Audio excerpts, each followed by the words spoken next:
Today, you're going to learn how to master the basics and get yourself to a level where you can actually compete in a professional environment. It is a formula I discovered at the age of 16, which helped me jump 3 levels in a single year, which eventually got me to a level where I can compete in a professional environment. How I went from a complete beginner to playing against the Canadian national team and being in a professional club's youth academy. I'm going to take you through a 2-step process that will show you master the right technique and have it become muscle memory. Then drastically increase speed of play through natural training that'll get you to the professional level. But before I do, earlier this year, I made a video that broke down exactly how I went from being 12 and a refugee in a brand new country to playing for one of the most elite clubs in the world at the age of 18. But more importantly, how I played against Alphonso Davies when the Canadian national team came to train with us. Let's go. First is mastering the basics. Mastering the basics simply means acquiring the right technique in all aspects and having it become muscle memory. You don't think, you just do, and it just comes naturally to you. The best footballers in the world don't have to think when they're executing a technique. They just do simply based on their training and their experiences that they've acquired over the years of playing the game. The right technique is simply a part of their play style. This makes the game a whole lot easier as your body subconsciously knows how to do what you want with speed and precision. Overall, it's your technical ability, so let's build that.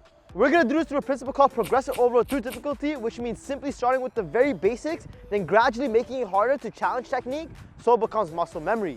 This is a football overload as we are rewiring our system to execute patterns in a specific different way than what we have been taught before. So we need to overload football to rewire our system and reprogram it the way we want it to be, with the right technique, and program it into our playstyle to make the game easier and more effortless. Plus, why we're overloading footballs to get rid of bad habits and instill new ones. Let's go.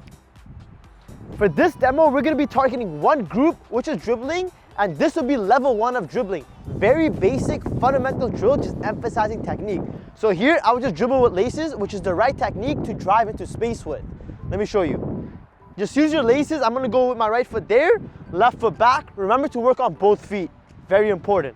So right foot laces, just dribbling with speed, going there, stopping the ball, and coming back with the left foot.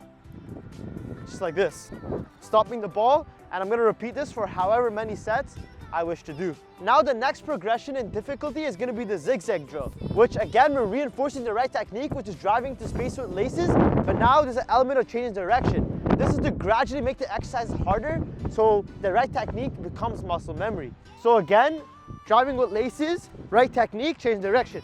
Again, driving with laces, right technique, change direction. Same thing again and again. Obviously go faster than I am, but this is just an example. Now the next progression, which I like to call tier 3, is going to be the plus drill. Many different changes of direction and more element of creativity added into this one, which is gradually more difficult than the zigzag drill. Let me show you. So you'd go in this order, a much more challenging, much more difficult, and different elements added and incorporated in it, whilst maintaining the driving into space with laces, which is the right technique. Remember, the main element of these drills is to drive the ball with laces, always reinforcing the right technique. Otherwise, even though you're doing the drill, you're not really getting the most out of it. Finally, the 4th and last progression for this demo is going to be this. I don't know what it's called, but it's something I created, and there's an element of 1v1 into this one, plus many changes of direction. So let's get into it. So right here, 1v1, go through it, back. Again, just going through it as fast as I can. And then when you get to the beginning, you're just gonna go around, all the way around.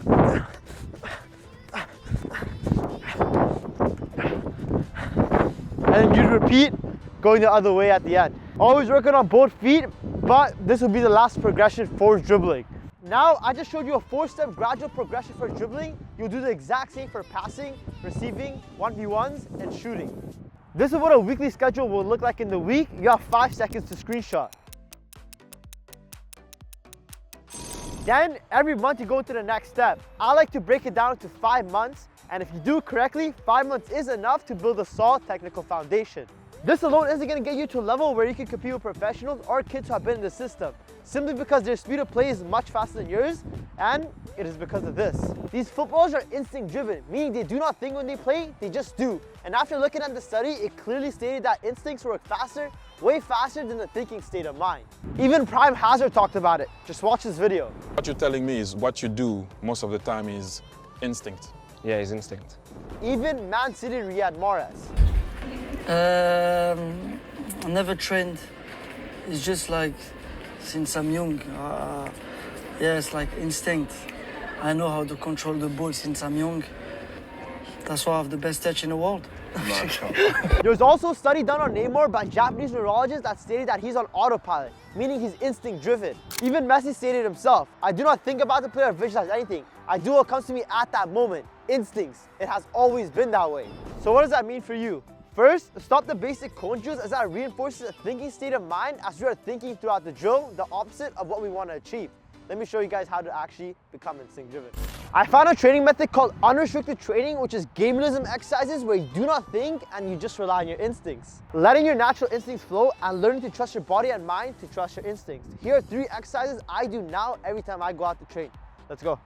First, and probably the most helpful exercise is unrestricted dribbling, which I like to use the full field because it's more game realistic as I can visualize myself in different situations. You can use visualization to your advantage here. Visualize defenders coming at you and beating them and just let your instincts flow. Do not think. That is very important. I'm gonna visualize the defender right here, beat him with a 1 step over, another one right here, double step over, driving into space now.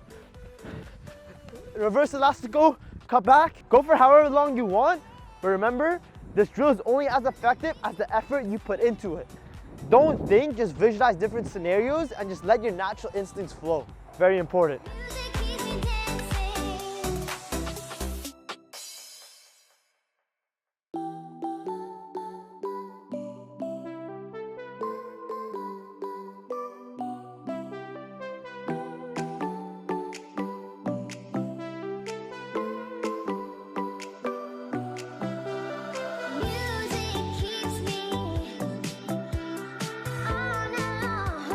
Second is literally the most game realistic drill I can think of, which is unrestricted positional. So you go in the position that you would find yourself in a game. For me, I'm a winger, so right now I'm on the byline. So I'm a winger, I'm on the byline, I visualize myself in a game, literally going through game realistic scenarios, visualizing myself in these scenarios, beating a player, crossing it, switching the ball, taking a shot, beating a player and cutting in and finishing. Literally whatever comes to mind. You may need a couple balls for this, but let me just show you guys a little demo. So right now I'm a right winger, defender right here, I'm gonna beat him. There's another defender right here, cut in, take it him, 1v1. I'm approaching, beat him, and then finish. Woo! Bah!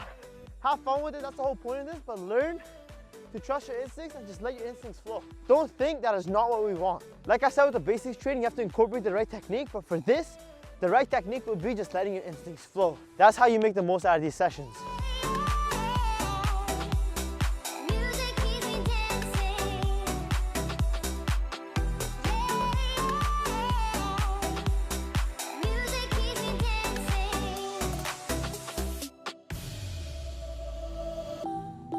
Now, into the third drill, let's go. Third is unrestricted shooting. Whichever position you're in, you have to be able to score and not just score open nets, but be able to create your own shot and score and finish. Pretend there's a defender right in front of you, visualize him coming in, and you're gonna beat him based on that visualization. So pretend there's a defender right here, he's forcing me out wide, I'm just gonna cut in and finish it.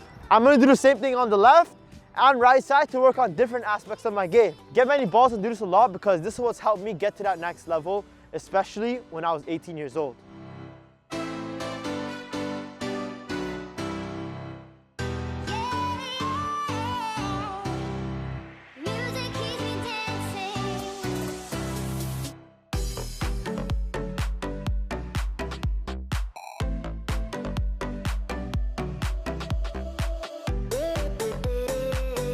When training this way, you only want to do this on days you don't have team training because this is very taxing on the body and psychologically as well, as we are reprogramming our mind to rely on instincts. Remember what I said in basics training, football overload? Now we're emphasizing on performance. This is my weekly schedule now. You have 5 seconds to screenshot. Anyways, this type of training alone will not get you to a level where you can compete at a pro environment. You need to be applying these principles against real people, so play small-sided games and be on a team so this work transfers directly to the real game. I hope you guys enjoyed the video and extract as much value as you can from it. If you have any questions, remember to put it in the comment section and click here to subscribe. I'll chat to you guys in a bit. Let's get it, baby.